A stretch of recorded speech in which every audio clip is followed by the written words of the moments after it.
I'm going to show you how to make the most delicious sugar-free Vanilla Yankee Doodle Cupcakes sweetened with Bocha sweet.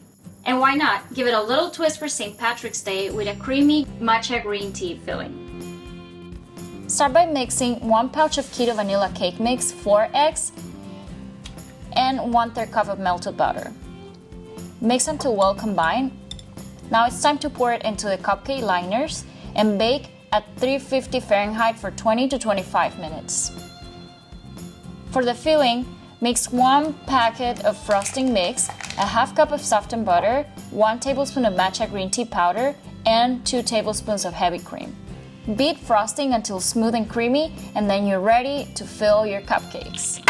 You're gonna inject them into the cupcakes until they are fluffy. Just do it slowly, and then after that you can just cover the holes with a little decoration, and then you're ready to enjoy your matcha cupcakes.